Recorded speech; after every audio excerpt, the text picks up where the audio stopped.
Rino Soedarjo mengaku tak nyaman saat jalan bareng Giselle. Berita seleb terkini, Rino Soedarjo sedang jadi sorotan lantaran putus dari Giselle. Saat ini, Rino Soedarjo mengaku tak nyaman saat jalan keluar bareng Giselle. Pasalnya, Rino Soedarjo dan Giselle selalu jadi perhatian publik, bahkan kerap diminta foto oleh fans. Hal tersebut membuat Rino Soedarjo merasa tidak nyaman. Rino Soedarjo kini mencoba bangkit kembali setelah putus dari Gisela Anastasia. Namun, Rino Soedarjo mengungkapkan niat baiknya saat menjalin hubungan dengan Gisela Anastasia. "Kita niatnya serius, kita punya niat baik," terang Rino Soedarjo dikutip dalam kanal YouTube Melanie Ricardo pada Minggu, tanggal 20 Februari tahun 2023. Diketahui, Gisela Anastasia sempat memberikan kejutan di ulang tahun Rino Soedarjo yang ke-40. Saat itu, Giselle mengumpulkan banyak orang untuk memberikan kejutan ke Rino Soedarjo.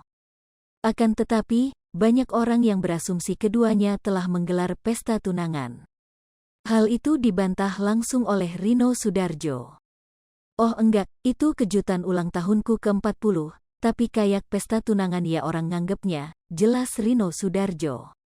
Pada saat itu, Rino menganggap sebagai momen terindahnya.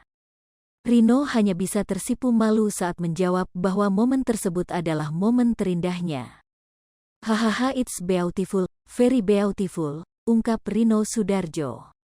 Bahkan, Rino mengaku sempat meneteskan air mata saat melihat kembali foto-foto ulang tahunnya.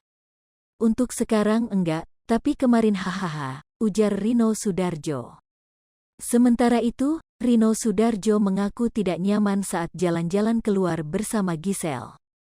Lantaran, Rino dan Giselle langsung jadi perhatian publik.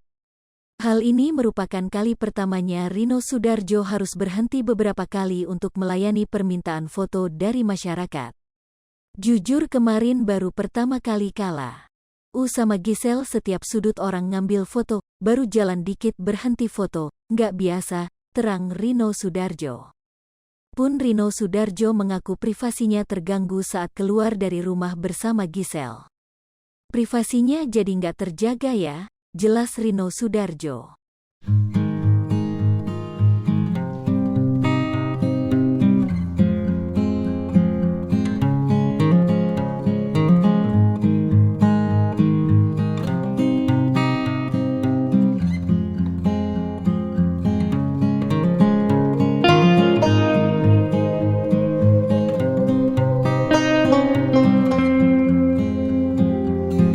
Hai pemirsa Sri Popo TV, jangan lupa komen, like, dan subscribe, serta tonton terus berita-berita terupdate lainnya ya.